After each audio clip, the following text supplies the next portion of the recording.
Ontario ਵੱਲੋਂ ਇੱਕ ਵਾਰ ਫਿਰ ਤੋਂ ਕਰੋਨਾ ਦੇ ਕਰਕੇ ਜੋ ਇੱਥੇ ਪਾਬੰਦੀਆਂ ਲਗਾਈਆਂ ਗਈਆਂ ਉਸ ਦੇ ਵਿੱਚ ਢਿੱਲ ਦਿੱਤੀ ਜਾਵੇਗੀ। ਇੱਥੇ ਗ੍ਰੇ ਲਾਕਡਾਊਨ ਜ਼ੋਨ ਦੇ ਵਿੱਚ ਹੁਣ ਆਊਟਡੋਰ ਡਾਈਨਿੰਗ ਦੀ ਆਗਿਆ ਹੋਵੇਗੀ। ਜਿਹੜੇ ਰੈੱਡ ਅਤੇ ਔਰੇਂਜ ਜ਼ੋਨ ਦੇ ਵਿੱਚ ਰੈਸਟੋਰੈਂਟ ਹਨ ਉਹਨਾਂ ਦੇ ਵਿੱਚ ਇਨਡੋਰ ਡਾਈਨਿੰਗ 50% ਤੱਕ ਹੋ ਸਕਦੀ ਹੈ, ਜਿਸ ਦਾ ਮਤਲਬ ਹੈ ਕਿ ਹੁਣ ਇੱਥੇ 50 ਤੋਂ ਲੈ ਕੇ 100 ਦੇ ਕਰੀਬ ਤੱਕ ਲੋਕ ਬੈਠ ਕੇ ਖਾ ਸਕਣਗੇ। ਇੱਕ ਟੇਬਲ ਦੇ ਉੱਪਰ ਉਹੀ ਲੋਕ ਇਕੱਠੇ ਬੈਠ ਸਕਣਗੇ ਜਿਹੜੇ ਇੱਕੋ ਪਰਿਵਾਰ ਦੇ ਨਾਲ ਸੰਬੰਧਿਤ ਹਨ। ਜ਼ਿਕਰਯੋਗ ਹੈ ਕਿ ਟੋਰਾਂਟੋ ਅਤੇ ਪੀਲ ਰੀਜਨ ਦੋਨੋਂ ਹੀ ਇਸ ਸਮੇਂ ਗ੍ਰੇ ਲਾਕਡਾਊਨ ਜ਼ੋਨ ਦੇ ਵਿੱਚ ਹਨ। ਡਾਕਟਰ ਪੀਟਰ ਵੱਲੋਂ ਇਸ ਮੁੱਦੇ ਦੇ ਉੱਪਰ ਜਾਣਕਾਰੀ ਦਿੱਤੀ ਗਈ। ਉਹਨਾਂ ਕਿਹਾ ਕਿ ਆਊਟਡੋਰ ਜਾਣੀ ਕਿ ਬਾਹਰ ਬੈਠ ਕੇ ਖਾਣ ਵਾਲਿਆਂ ਦੇ ਲਈ ਕਰੋਨਾ ਵਾਇਰਸ ਦੇ ਫੈਲਾਅ ਦਾ ਖਤਰਾ ਘੱਟ ਹੁੰਦਾ ਹੈ। ਦੱਸੀਏ ਕਿ ਟੋਰਾਂਟੋ ਦੇ ਵਿੱਚ ਲਗਾਤਾਰ 160 ਦਿਨਾਂ ਤੋਂ ਰੈਸਟੋਰੈਂਟ ਪੂਰੀ ਤਰ੍ਹਾਂ ਦੇ ਨਾਲ ਜਾਣੀ ਕਿ ਇਨਡੋਰ ਡਾਈਨਿੰਗ ਦੇ ਉੱਪਰ ਪੂਰੀ ਤਰ੍ਹਾਂ ਦੇ ਨਾਲ ਪਾਬੰਦੀ ਲਗਾਈ ਗਈ। ਟੋਰਾਂਟੋ ਦੇ ਵਿੱਚ 23 ਨਵੰਬਰ ਤੋਂ ਹੀ ਲਾਕਡਾਊਨ ਕਰ ਦਿੱਤਾ ਗਿਆ ਸੀ, ਜਿੱਥੇ ਕੈਨੇਡਾ ਦੇ ਵਿੱਚ ਵੱਖ-ਵੱਖ ਪ੍ਰੋਵਿੰਸਸ ਦੇ ਅੰਦਰ ਕਰੋਨਾ ਵਾਇਰਸ ਦੇ ਚੱਲਦਿਆਂ ਸਖਤੀਆਂ ਕੀਤੀਆਂ ਗਈਆਂ। ਓਨਟਾਰੀਓ ਦੇ ਵਿੱਚ ਵੀ ਅਜਿਹੀਆਂ ਪਾਬੰਦੀਆਂ ਲਗਾਈਆਂ ਗਈਆਂ। ਹੁਣ ਇੱਥੇ ਹੌਲੀ-ਹੌਲੀ ਕਰਕੇ ਥੋੜੀ ਢਿੱਲ ਦੇਣੀ ਸ਼ੁਰੂ ਕਰ ਦਿੱਤੀ ਗਈ ਹੈ। ਇਸ ਦਾ ਇੱਕ ਕਾਰਨ ਇਹ ਵੀ ਮੰਨਿਆ ਜਾ ਰਿਹਾ ਹੈ ਕਿ ਜ਼ਿਆਦਾਤਰ ਲੋਕਾਂ ਨੂੰ ਇੱਥੇ ਵੈਕਸੀਨ ਲਗਾਈ ਜਾ ਰਹੀ ਹੈ, ਜਿਸ ਦੇ ਕਰਕੇ ਹੁਣ ਪਰਮਿਸ਼ਨ ਦਿੱਤੀ ਜਾ ਰਹੀ ਹੈ ਕਿ ਆਊਟਡੋਰ ਬੈਠ ਕੇ ਲੋਕ ਖਾ ਸਕਣਗੇ। ਟੈਕਸਸ ਦੇ ਵਿੱਚ ਬਰਫ਼ਬਾਰੀ ਦੇ ਕਰਕੇ ਬਹੁਤ ਸਾਰੇ ਲੋਕ ਅਜਿਹੇ ਸਨ ਜਿਹੜੇ ਪ੍ਰਭਾਵਿਤ ਹੋਏ। ਇਸ ਦੇ ਨਾਲ ਹੀ ਬਹੁਤ ਸਾਰੇ ਲੋਕਾਂ ਦੇ ਕਾਫੀ ਜ਼ਿਆਦਾ ਬਿਜਲੀ ਦੇ ਬਿੱਲ ਵੀ ਆਏ ਅਤੇ ਹੁਣ ਇੱਥੋਂ ਅਪਡੇਟ ਸਾਹਮਣੇ ਆਈ ਹੈ ਕਿ ਟੈਕਸਸ ਦੇ ਵਿੱਚ ਤਕਰੀਬਨ $29 ਮਿਲੀਅਨ ਬਿਜਲੀ ਦੇ ਬਿੱਲ ਮਾਫ ਹੋਣਗੇ। ਇਸ ਦੀ ਜਾਣਕਾਰੀ ਅਟਾਰਨੀ ਜਨਰਲ ਵੱਲੋਂ ਸਾਂਝੀ ਕੀਤੀ ਗਈ ਹੈ। ਉਹਨਾਂ ਜਾਣਕਾਰੀ ਦਿੱਤੀ ਹੈ ਕਿ ਟੈਕਸਸ ਦੇ ਵਿੱਚ ਤਕਰੀਬਨ 29 ਮਿਲੀਅਨ ਤੋਂ ਵੱਧ ਬਿਜਲੀ ਬਿੱਲਾਂ ਨੂੰ ਮੁਆਫ ਕਰਨ ਦੇ ਬਾਰੇ ਉਹਨਾਂ ਵੱਲੋਂ ਵਿਚਾਰ ਕੀਤਾ ਗਿਆ ਹੈ। ਇਹ ਫੈਸਲਾ ਬਿਜਲੀ ਕੰਪਨੀ ਗ੍ਰਿਡੀ ਐਨਰਜੀ ਵੱਲੋਂ ਕੀਤਾ ਗਿਆ। ਦੱਸਦੀਏ ਕਿ ਗ੍ਰਿਡੀ ਬਿਜਲੀ ਕੰਪਨੀ ਜੋ ਕਿ ਪਿਛਲੇ ਮਹੀਨੇ ਦੇ ਤੂਫਾਨੀ ਮੌਸਮ ਦੇ ਦੌਰਾਨ ਬਹੁਤ ਸਾਰੇ ਲੋਕਾਂ ਨੂੰ ਜ਼ਿਆਦਾ ਬਿੱਲ ਦੇਣ ਕਾਰਨ ਚਰਚਾ ਦੇ ਵਿੱਚ ਸੀ, ਉਹਨਾਂ ਨੇ ਇਸ ਹਫ਼ਤੇ ਦੀ ਸ਼ੁਰੂਆਤ ਦੇ ਵਿੱਚ ਚੈਪਟਰ 11 ਬੈਂਕ ਰਪਟੀ ਸੁਰੱਖਿਆ ਦੇ ਲਈ ਦਾਇਰ ਕੀਤੀ ਸੀ। ਇਸ ਕੰਪਨੀ ਵੱਲੋਂ ਦਿਵਾਲੀਆਪਨ ਦੀ ਯੋਜਨਾ ਲਗਭਗ 24,000 ਕੰਜ਼ਿਊਮਰਸ ਨੂੰ ਇਸ ਛੋਟ ਦੀ ਪੇਸ਼ਕਸ਼ ਕਰਕੇ ਇੱਕ ਇੰਪੋਰਟੈਂਟ ਕਦਮ ਅੱਗੇ ਵਧਾਉਂਦੀ ਹੈ। ਦੱਸੀਏ ਕਿ ਇਸ ਮਾਮਲੇ ਦੇ ਉੱਪਰ ਬਿਜਲੀ ਕੰਪਨੀ ਦੇ ਸਪੋਕਸਪਰਸਨ ਵੱਲੋਂ ਕੁਝ ਵੀ ਨਾ ਬੋਲਣ ਤੋਂ ਇਨਕਾਰ ਕਰ ਦਿੱਤਾ ਗਿਆ।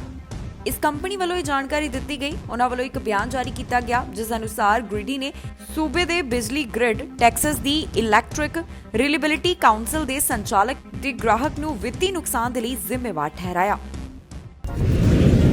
ਐਸਟ੍ਰਾਜੈਨੇਕਾ ਵੈਕਸੀਨ ਦੇ ਨਾਲ ਜੁੜਿਆ ਹੋਇਆ ਵਿਵਾਦ ਰੁਕਣ ਦਾ ਨਾਮ ਨਹੀਂ ਲੈ ਰਿਹਾ।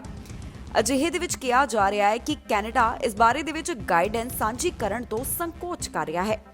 ਯੂਰਪ ਦੇ ਵਿੱਚ ਸਾਇੰਟਿਸਟ ਵੱਲੋਂ ਇਸ ਦੇ ਬਾਰੇ ਵਿੱਚ ਕਿਹਾ ਗਿਆ, ਜਾਣੀ ਕਿ ਇਸ ਵੈਕਸੀਨ ਦੇ ਬਾਰੇ ਵਿੱਚ ਪਾਇਆ ਗਿਆ ਕਿ ਇਸ ਦੇ ਨਾਲ ਕਈਆਂ ਦੇ ਉੱਪਰ ਮਾੜਾ ਪ੍ਰਭਾਵ ਪਿਆ ਹੈ।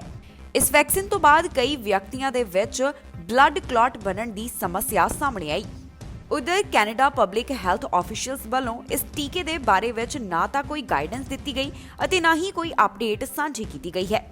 ਜਰਮਨੀ ਅਤੇ ਨਾਰਵੇ ਨੂੰ ਅਜਿਹਾ ਮੈਕੈਨਿਜ਼ਮ ਮਿਲਿਆ ਜੋ ਕਿ ਐਸਟ੍ਰਾਜੈਨੇਕਾ ਵੈਕਸੀਨ ਦੇ ਰਾਹੀਂ ਬਲੱਡ ਕਲੌਟਸ ਬਣਾਉਂਦਾ ਹੈ।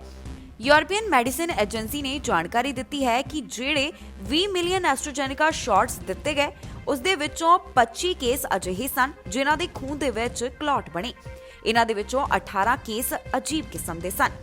ਇਸ ਤਰ੍ਹਾਂ ਦੇ ਮਾਮਲੇ ਐਸਟ੍ਰਾਜੈਨੇਕਾ ਸ਼ਾਟ ਲਗਵਾਉਣ ਦੇ 14 ਦਿਨਾਂ ਦੇ ਬਾਅਦ ਸਾਹਮਣੇ ਆਏ ਹਨ। ਇਹ ਉਹਨਾਂ ਦੇ ਵਿੱਚ ਮਾਮਲਾ ਪਾਇਆ ਗਿਆ ਜਿਨ੍ਹਾਂ ਦੀ ਉਮਰ 55 ਸਾਲ ਤੋਂ ਘੱਟ ਸੀ ਅਤੇ ਇਸ ਦੇ ਵਿੱਚ ਜ਼ਿਆਦਾਤਰ ਔਰਤਾਂ ਹਨ। ਜਰਮਨੀ ਤੋਂ ਮਾਮਲਾ ਸਾਹਮਣੇ ਆਇਆ ਜਿੱਥੇ 7 ਪੇਸ਼ੈਂਟ ਦੇ ਵਿੱਚੋਂ 3 ਮਰੀਜ਼ਾਂ ਦੇ ਵਿੱਚ ਵੈਕਸੀਨ ਲਗਾਉਣ ਤੋਂ ਬਾਅਦ ਬ੍ਰੇਨ ਬਲੱਡ ਕਲੌਟਸ ਬਣੇ। ਉਧਰ WHO ਜਾਨੀ ਵਰਲਡ ਹੈਲਥ ਆਰਗੇਨਾਈਜੇਸ਼ਨ ਦੀ ਜੇਕਰ ਗੱਲ ਕਰੀਏ ਤਾਂ ਉਹਨਾਂ ਵੱਲੋਂ ਐਸਟ੍ਰਾਜੈਨੇਕਾ ਵੈਕਸੀਨ ਨੂੰ ਸੁਰੱਖਿਅਤ ਦੱਸਿਆ ਗਿਆ।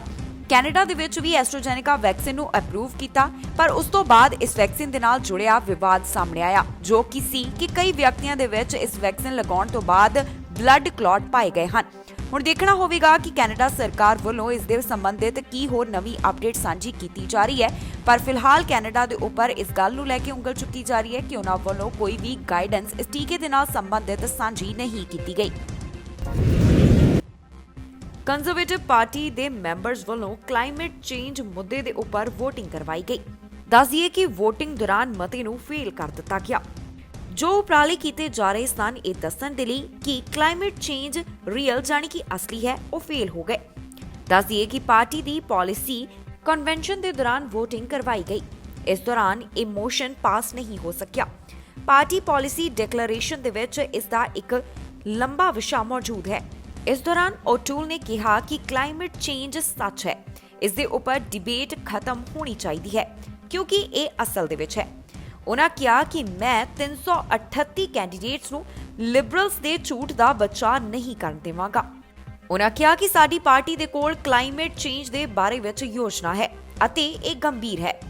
ਦੱਸ ਦਈਏ ਕਿ ਪੂਰਾ ਦਿਨ ਇਸ ਬਾਰੇ ਵਿੱਚ ਜਾਣੀ ਕਿ ਇਸ ਮੁੱਦੇ ਦੇ ਉੱਪਰ ਡਿਬੇਟ ਚੱਲਦੀ ਰਹੀ ਅਤੇ VOTING ਹੁੰਦੀ ਰਹੀ। ਸਮੇਂ-ਸਮੇਂ ਦੇ ਉੱਪਰ ਕਲਾਈਮੇਟ ਚੇਂਜ ਦਾ ਮੁੱਦਾ ਚੁੱਕਿਆ ਜਾਂਦਾ ਹੈ। ਕਈ ਲੋਕ ਇਸ ਦੇ ਪੱਖ ਦੇ ਵਿੱਚ ਨਜ਼ਰ ਆਉਂਦੇ ਨੇ ਜਿਹੜੇ ਮੰਨਦੇ ਨੇ ਕਿ ਕਲਾਈਮੇਟ ਚੇਂਜ ਵਾਕਈ ਦੇ ਵਿੱਚ ਹੈ, ਜਾਣੀ ਸੱਚ ਹੈ, ਤੇ ਕਈ ਲੋਕ ਇਸ ਦਾ ਲਗਾਤਾਰ ਵਿਰੋਧ ਕਰਦੇ ਵੀ ਨਜ਼ਰ ਆਉਂਦੇ ਨੇ। ਖੈਰ ਇਹ ਤਾਂ ਆਮ ਲੋਕਾਂ ਦੀ ਗੱਲ ਹੋਈ। ਪਾਰਟੀਆਂ ਵੱਲੋਂ ਵੀ ਲਗਾਤਾਰ ਇਸ ਦੇ ਉੱਪਰ ਡਿਬੇਟ ਕੀਤੀ ਜਾਂਦੀ ਰਹੀ ਹੈ। ਇਸੇ ਦੇ ਚੱਲਦਿਆਂ ਹੀ ਇਹ VOTING ਕਲਾਈਮੇਟ ਚੇਂਜ ਮੁੱਦੇ ਦੇ ਉੱਪਰ ਕਰਵਾਈ ਗਈ ਸੀ, ਪਰ ਇਹ ਮਤਾ ਜਿਹੜਾ ਸੀ ਇਹ ਪਾਸ ਨਹੀਂ ਹੋ ਸਕਿਆ, ਜਿਸ ਦਾ ਮਤਲਬ ਹੈ ਕਿ ਮਤਾ ਫੇਲ ਕਰ ਦਿੱਤਾ ਗਿਆ। ਸਤਿ ਸ਼੍ਰੀ ਅਕਾਲ ਜੀ, ਮੈਂ ਨਿਰਮਲ ਮਾਨ ਪੂਰਾ ਡੈਟ ਸੈਟਲਮੈਂਟ ਤੋਂ। ਇਹ ਤੁਸੀਂ ਵੀਡੀਓ ਦੇਖ ਰਹੇ ਸੀ TV ਪੰਜਾਬ ਦੇ ਉੱਤੇ। ਇਹੋ ਜਿਹੇ ਹੋਰ ਜਾਣਕਾਰੀ ਭਰਪੂਰ ਵੀਡੀਓ ਦੇਖਣ ਵਾਸਤੇ TV ਪੰਜਾਬ ਦੇ ਚੈਨਲ ਨੂੰ ਸਬਸਕ੍ਰਾਈਬ ਕਰੋ ਤੇ ਨਾਲ ਹੇਠ ਦਿੱਤੇ ਹੋਏ ਬੈਲ ਆਈਕਨ ਦੇ ਬਟਨ ਦਬਾਓ। ਸਤਿ ਸ਼੍ਰੀ ਅਕਾਲ।